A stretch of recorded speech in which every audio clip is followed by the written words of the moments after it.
প্রিয় শিক্ষার্থী, আপনাদের সবাইকে স্বাগতম জানাচ্ছি পাইথন ভিডিও টিউটোরিয়ালে। আজকে আমরা কথা বলবো লিস্ট ফাংশন নিয়ে। গত পর্বে এই কাজটা আমরা করেছিলাম। এখান থেকে আমি এই ডিজিট লিস্ট আমি ডিলিট করে দিচ্ছি।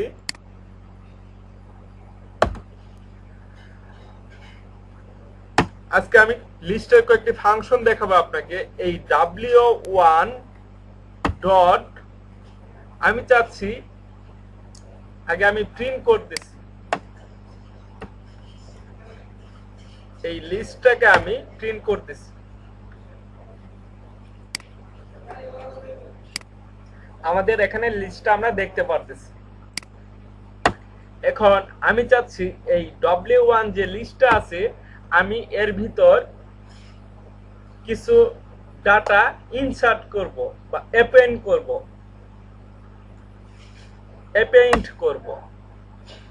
কি অ্যাপেন্ড করব? এর ভিতর স্ট্রিং ডাটাটা আমি অ্যাপেন্ড করব। যে কোয়ারি আমি অ্যাপেন্ড করব। এখন যদি আমি প্রিন্ট করি w1 এই লিস্টটাকে রান করতেছি। প্রথমে আমার ছিল এই লিস্টে আমাদের 4টি ইন্ডেক্স। এখন আমি w1 এই লিস্টটাকে অ্যাপেন্ড করছি। এর ভিতর কি অ্যাপেন্ড করছি? যে কোয়ারি অ্যাপেন্ড করছি। তারপর যখন আমি এই প্রিন্ট করলাম আমাদের এই লিস্টটাকে, আমাদের এখানে নতুন একটা ডাটা এখানে আমরা যোগ করলাম, এই ইনসার্ট করলাম আমাদের এই লিস্টের ভিতর যে কোয়ারি। আমরা চাইলে এখানে কমা দিয়ে একটা ডিজিট দিতে পারি। ইনসার্ট করলাম, আবারও রান করতেছি, এটা এরর দেখাচ্ছে।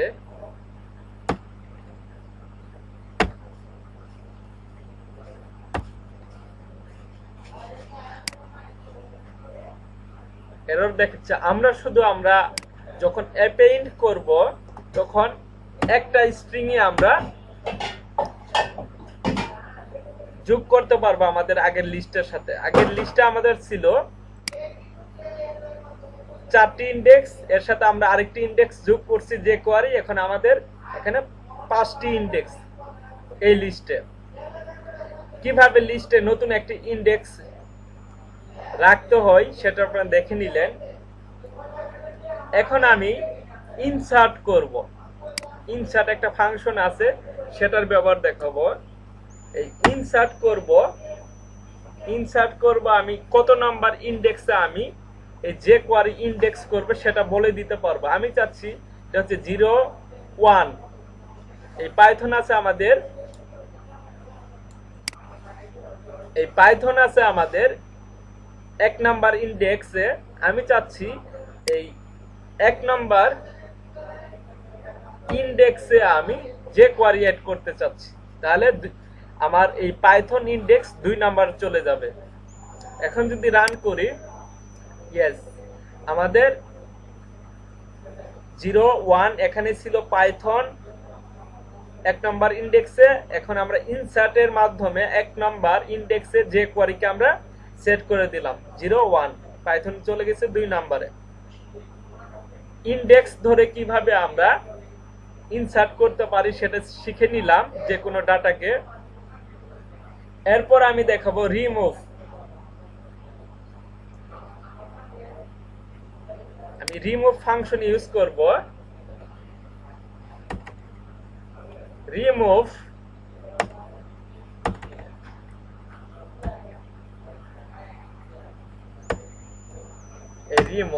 আমরা কাকে রিমুভ করব? কোন ইন্ডেক্সটাকে আমরা রিমুভ করব এখানে বলে দিতে পারি। কোন ডাটাকে আমরা রিমুভ করব? আমরা রিমুভ করব এই সিএসএস কে আমরা রিমুভ করব। আমাদের এখানে সিএসএস আছে, আমরা এই সিএসএস কে কি করতেছি? রিমুভ করতেছি। এখন আর সিএসএস আমাদের এখানে নেই। আমি চাইলে রিমুভ করব এই এইচটিএমএল কে আবারও রিমুভ করতেছি। আমাদের লিস্টের ভিতর এখন এই এইচটিএমএল ডাটা নেই। এখন আমি দেখব একটা ফাংশন, সেটা হচ্ছে পপ। এই পপ ফাংশনের সাহায্যে আমরা আমাদের লিস্টের রাইট সাইড থেকে একটি একটি করে ইন্ডেক্স ডিলিট করতে পারি। এখানে আমরা w1.pop একবার দিছি, আমাদের রাইট সাইড থেকে একটা ইন্ডেক্স সিএসএস ডিলিট হয়ে যাবে। আমি দেখাচ্ছি, আমাদের সিএসএস নেই আর এখানে। যদি এখানে আমি আবারও দেই w1.pop, এই ফাংশনটা ইউজ করলাম, এখন আমাদের এই দুইটি ইন্ডেক্স ডিলিট হয়ে যাবে। রান। ইয়েস, আমাদের এখানে জাভা, পাইথন, এইচটিএমএল, সিএসএস আমাদের এই w.pop এর মাধ্যমে আমরা ডিলিট করে ফেলছি। এই পপ ফাংশন কি করে? রাইট সাইড থেকে একটা ইন্ডেক্স ডিলিট করে ফেলে। এরপর আমি দেখাবো শর্ট, মানে সাজানো, কিভাবে আমরা আমাদের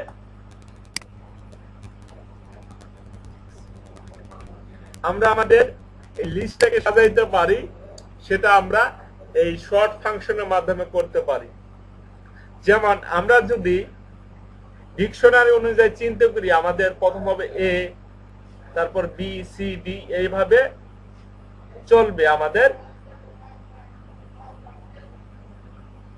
এই ওয়ার্ডগুলা। প্রথমে এ, বি, সি, এখানে এ নাই, বি নাই, তাহলে সি আমার চলে আসবে এখানে, তারপর ডি খুঁজবে, ই, এফ, জি, এইচ, তারপর এইচ চলে আসবে, তারপর জে আসবে, তারপর পি আসবে, যদি আমরা এই শর্ট করি। এখন যদি আমরা রান করি, আমাদের চলে আসছে সি, এইচ, জে, পি। এটা আমাদের ডিকশনারি অনুযায়ী আমাদেরকে এখানে সাজিয়ে দিছে আমাদের এই লিস্টটাকে। কার মাধ্যমে আমরা সাজাইলাম? ঠিক এই শর্ট ফাংশনের মাধ্যমে। এখন আমরা চাইলে রিভার্স করতে পারবো। রিভার্স কি করবে? এবিসিডি থেকে যখন শুরু হয়েছে তখন উল্টো ভাবে আসবে, এক জেড থেকে শুরু হবে। এখন যদি রিভার্স ফাংশনটা ইউজ করি, রিভার্স রান,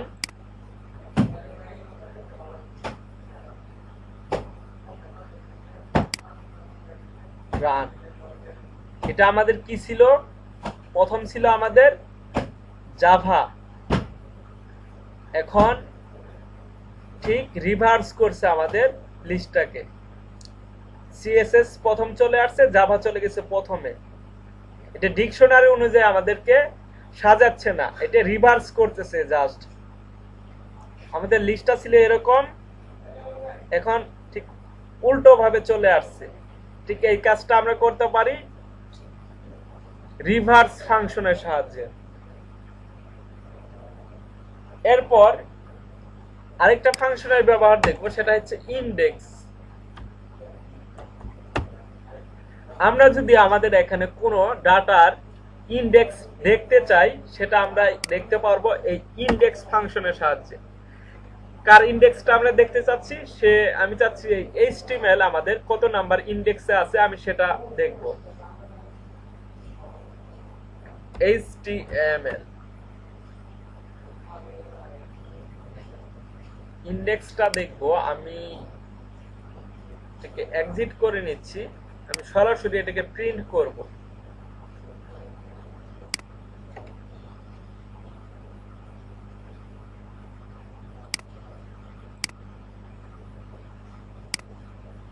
রান করি যদি,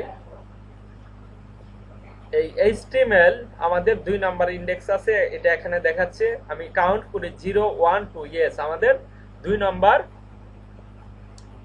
ইনডেক্স এ আমাদের এইচটিএমএল এই স্ট্রিংটা আছে, এটা আমাদেরকে দেখাচ্ছে এখানে। এরপর কাউন্ট, সাপোজ আমাদের এখানে যদি একই ভ্যালু, একই ওয়ার্ড যদি একের অধিকবার থাকে, সেটা কতবার আছে আমরা এখানে কাউন্ট করতে পারবো। আমি চাচ্ছি এখানে এই জাভাকে আরেকবার নিতে, জাভা।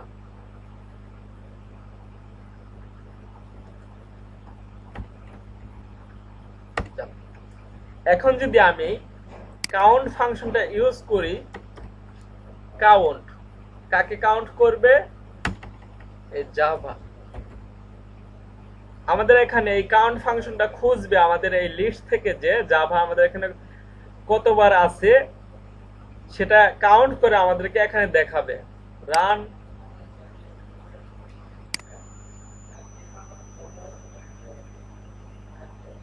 এটা আমি রাখবো, সরাসরি আমি এটাকে প্রিন্ট করে দিব। রান এস, এই জাভা এই স্ট্রিংটা আমাদের এখানে এই লিস্টে 2 বার আছে, এটি আমাদেরকে কি করতেছে? কাউন্ট করে দেখাচ্ছে 2 বার। এরকম আরো কয়েকটি আমাদের লিস্ট ফাংশন আছে, যেগুলা নিয়ে আমরা পরবর্তীতে কথা বলবো। আজকে আমরা কথা বললাম আমাদের লিস্টের কয়েকটি ফাংশন নিয়ে, কিভাবে আমরা আমাদের লিস্টে অ্যাপেন্ড করতে পারি, নতুন ডাটা ইনসার্ট করতে পারি, ইন্ডেক্স ধরে পপ করতে পারি, রাইট সাইড থেকে একটা একটা করে রিমুভ করতে পারি পপ ফাংশনের সাহায্যে, এবং রিমুভ ফাংশনের সাহায্যে আমরা বলে রিমুভ করতে পারি, সাজাইতে পারি, শর্টের মাধ্যমে রিভার্স করতে পারি। আমরা আমাদের যে কোনো ডাটার ইন্ডেক্স দেখতে পারি, যে কত নাম্বার ইন্ডেক্সে আছে আমরা, এবং কাউন্ট করতে পারি যে আমাদের ডাটাটা কতবার আছে আমাদের লিস্টের ভিতর, সেটা আমরা কাউন্ট করে দেখতে পারি। তো আজকে আমরা অনেকগুলা ফাংশনের ব্যবহার দেখলাম, লিস্ট ফাংশনের। তো আজকের ভিডিও এখানেই। সবাই ভালো থাকবেন। আসসালামু আলাইকুম। ওয়ালাইকুম আসসালাম।